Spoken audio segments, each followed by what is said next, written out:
नमस्कार दोस्तों, किसी ने मैसेज किया है कि सर आपने विक्टिम मेंटालिटी के ऊपर एक अंग्रेज़ी में जो वीडियो बनाई थी उसे डिलीट क्यों कर दिया, और विक्टिम मेंटालिटी के बारे में एक बार अच्छे से वीडियो ज़रूर बनाएं। तो इस विषय में मैं ये कहना चाहता हूँ कि वो जो मैंने वीडियो बनाई थी वो बेसिकली एक एक्सपेरिमेंटल वीडियो थी। जैसे कि आपने देखा था कि मैंने उसमें एडिटिंग की थी, तो मैं ये देखना चाहता था कि एडिटिंग करने से क्या कुछ फ़र्क पड़ता है। जैसे वीडियोस बनाते हैं तो उनकी रीच के ऊपर फ़र्क पड़ता है, वो कितनी जाती हैं। तो मेरी जो वीडियोस हैं, जो मैं वीडियोस बनाता हूँ, तो वो बहुत ज़्यादा लोगों तक नहीं पहुँचती हैं।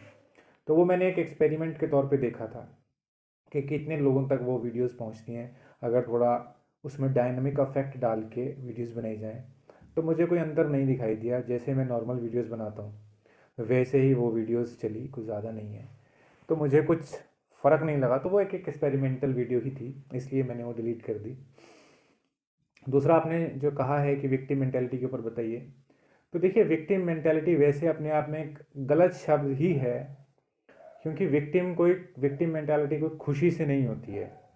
जैसे टॉक्सिक, नार्सिस्टिक, ये जो शब्द हैं ये हैं तो साइकोलॉजिकल कंसेप्ट, लेकिन मैं इन शब्दों से इत्तेफाक नहीं रखता हूँ, क्योंकि ये विक्टिम मेंटेलिटी को अगर सही से समझा जाए तो ये कमज़ोर और डरे हुए व्यक्ति की मानसिकता होती है, जो शायद किसी बात की रिस्पॉन्सिबिलिटी नहीं लेना चाहता है, क्योंकि उसको लगता है कि अगर वो रिस्पॉन्सिबिलिटी लेगा तो वो और दुखी हो जाएगा, क्योंकि वो वैसे ही अपने लिए कुछ नहीं कर पाता, क्योंकि उसको एंग्जाइटी इश्यूज होती हैं, उसको बहुत सारी और परेशानियां होती हैं, उसके जीवन में ऐसी बहुत सारी घटनाएं हुई होती हैं जिससे कि उसका आत्मविश्वास टूट जाता है। तो ये है असली कारण। विक्टिम मेंटेलिटी का मतलब बस आप इतना समझ सकते हैं कि ये एक वो डरा हुआ व्यक्ति होता है जिसका आत्मविश्वास टूट चुका होता है, जिसका कोई सहारा नहीं देता, जिसका कोई साथ नहीं देता, जिसका कोई दोस्त नहीं होता, जिसके दिमाग में उल्टे सीधे पता नहीं कितने किस्म के विचार चलते हैं जो उसको खुद समझ नहीं आते कि वो क्यों आते हैं, क्या आते हैं। लेकिन इन सब के पीछे कहीं ना कहीं माँ बाप जिम्मेदार होते हैं, उनकी परवरिश जिम्मेदार होती है। कभी कभी आदमी खुद ही जिम्मेदार होता है, उसकी आदतें, उसकी संगत, ज़िंदगी में कुछ घटनाएं जो उसके सोचने समझने का तरीका बदल देती हैं। तो विक्टिम मेंटेलिटी को अगर हम आसान भाषा में कहें तो दो किस्म के लोग होते हैं। एक वो जो गलती करते हैं और अपनी गलती को गलती के तौर पे देखते हैं और उनको सुधार करने की कोशिश करते हैं, और दूसरे वो लोग जो अपनी गलती तो करते हैं लेकिन कहीं ना कहीं उस गलती को सही ठहराने की कोशिश करते हैं, क्योंकि उनको ऐसा लगता है कि मैं क्यों, दूसरे ने भी तो गलत किया, मैं क्यों मानूं अपनी गलती, दूसरा माने अपनी गलती।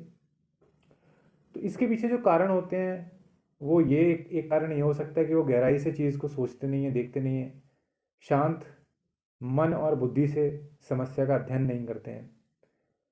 शांति से सोचेंगे, विचारेंगे तो पता चल जाएगा कि गलती आखिर में है किसकी। जब हमारी गलती होती है तो हमको पता होता है।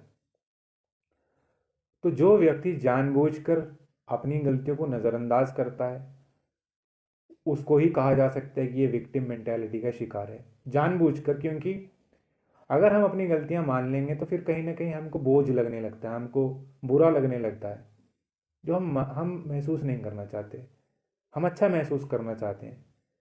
कई लोग होते हैं जो कि जानबूझ के बहुत कुछ करते हैं, गुस्से में बहुत नुकसान कर देते हैं किसी का, लेकिन अगर वो ये सोच लें कि जो हमने किया वो गलत किया तो वो अपने पछतावे के बोझ के नीचे दब जाएंगे और बहुत बुरा महसूस करेंगे। इसलिए उस पछतावे के बोझ से बचने के लिए लोग ये कहते हैं कि मैंने तो जो किया वो सही किया, मेरे साथ जो होता है वो तो किसी को दिखाई नहीं देता है, मैं जो करता हूँ तो लोगों को बड़ी दिक्कत होती है, बड़ी मिर्ची लगती है। इस किस्म की बातें सुनने को मिल जाती हैं।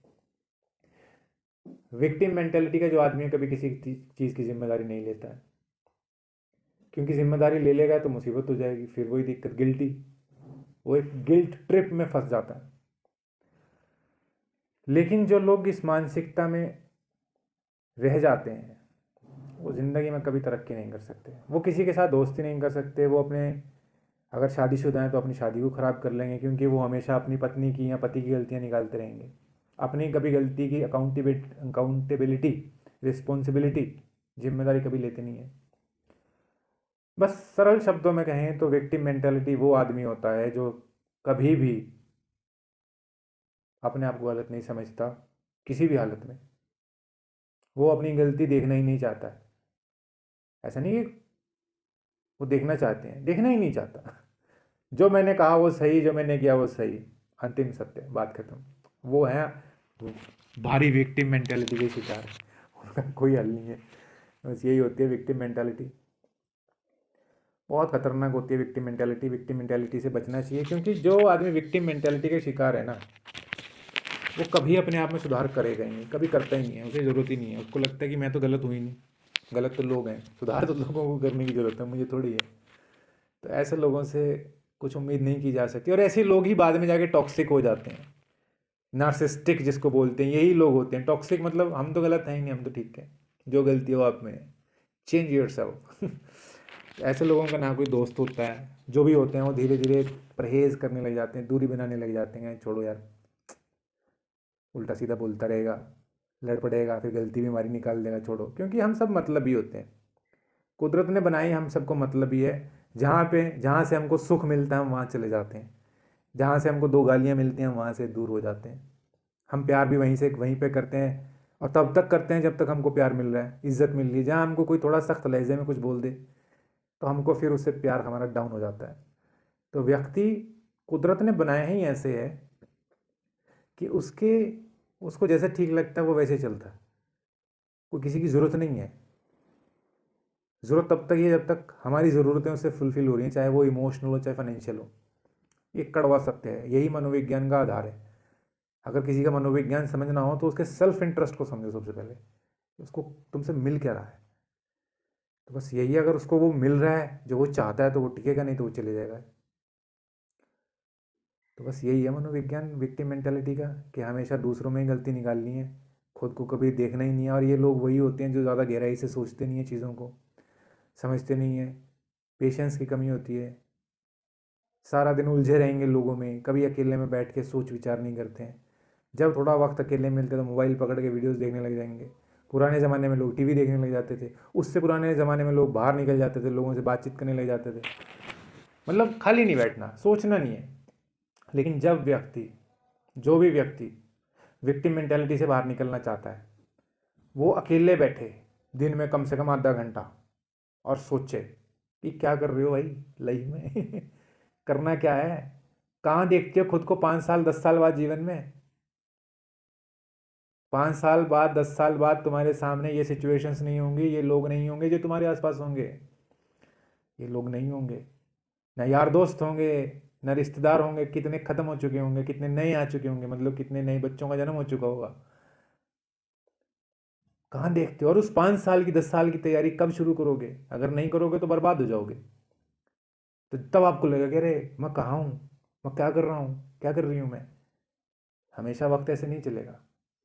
अगर ऐसी सोच तुमने डेवलप कर ली तो विक्टिम मेंटेलिटी से बाहर निकल जाओगे। फिर आप सोचोगे नहीं मेरे को कल की तैयारी अभी से करनी है। जैसे चींटियाँ होती हैं ना, चींटियाँ सर्दी की तैयारी गर्मी से शुरू कर देती हैं। सर्दी में जो खाना चाहिए वो गर्मी में वो बनाना, वो बचाना, वो उसको ठिकाने लगाना सही जगह पे स्टार्ट कर देती हैं चींटियाँ सर्दी के लिए। अगर वो गर्मी में तैयारी नहीं करेंगे, सर्दी में क्या क्या खाएंगी पिएंगी। इसी तरीके से जो समझदार आदमी होता है ना, वो भविष्य के बारे में सोचता है और सोचता है कि मेरे को क्या करना है, फिर उसके हिसाब से फैसले लेता है और अपने जीवन को, दिनचर्या को व्यवस्थित करता है। और जो लोग बस यही सोचते रहते हैं कि बस सुबह होगी शाम होगी, सुबह होती है शाम होती है, यूं ही ज़िंदगी तमाम होती है, बस अगर ऐसे ही चलते रहेगा तो बर्बाद हो, कुछ नहीं है। तो बस मेरा अंतिम में आप सबसे यही कहना है, गलतियाँ सभी में होती हैं, हम में भी गलतियाँ हैं, हम में बहुत गलतियाँ हैं, सब में गलतियाँ हैं। पर हमें अपनी गलतियों पे ध्यान देना है। हम किसी को दुनिया में बदल नहीं सकते, 1% नहीं बदल सकते, चाह के भी नहीं बदल सकते। अगर कोई बदल सकता है तो सिर्फ हम खुद को हम ही बदल सकते हैं। और एक रात में कुछ होता नहीं है, थोड़ा थोड़ा बदलाव करना पड़ता है। और अंत में मैं एक बात कहना चाहूँगा, मुझे किसी ने मैसेज किया था एक वीडियो में कि सर मुझे ना एस्ट्रोलॉजी में आपसे कुछ पूछना है, तो मेरा चार्ट देखो आप। तो उसने चार्ट, बर्थ डिटेल्स चाहिए होती हैं, जन्म की तारीख, जन्म का समय और स्थान और नाम। तो कुछ दिया तो है नहीं आपने, तो कैसे देखूँ मैं। तो इसलिए आप मेरे को मैसेज कर सकते हैं मतलब कमेंट सेक्शन में मैसेज कर सकते हैं। और आप अगर इंस्टा आपके पास है या फेसबुक है या सोशल मीडिया अगर कहीं पे और आप मेरे को कांटेक्ट करना चाहते हैं तो वो आपकी इच्छा है, क्योंकि ये सेम ही आईडी है। ये जो मेरा जो नाम है इसी नाम से है, वहाँ पे प्राइवेट मैसेज कर सकते हो नीति कोल्ड नाम से। तो इंस्टा पे अगर कोई प्राइवेट मैसेज डालना चाहता है तो वहाँ भेज सकता है, और अगर फेसबुक पे डालना चाहता है प्राइवेट मैसेज तो वहाँ कर सकता है। ये मैंने इस वजह से बताया क्योंकि कई लोग होते हैं उनको कमेंट्स में उनको प्राइवेसी फील नहीं होती है। मेरे को पहले भी मैसेजेस आए थे, तो मैंने एक बार पहले शेयर किया था अपना सोशल मीडिया। तो प्राइवेट मैसेज अगर आप करना चाहते हो वहाँ पे, लेकिन मेरे से ना आप एक्सपेक्ट मत करना कि मैं आपको मतलब टेक्सटिंग में बात करूँगा या बहुत ज़्यादा। हाँ, आप मैसेज कर सकते हो, मैं वीडियो बना सकता हूँ।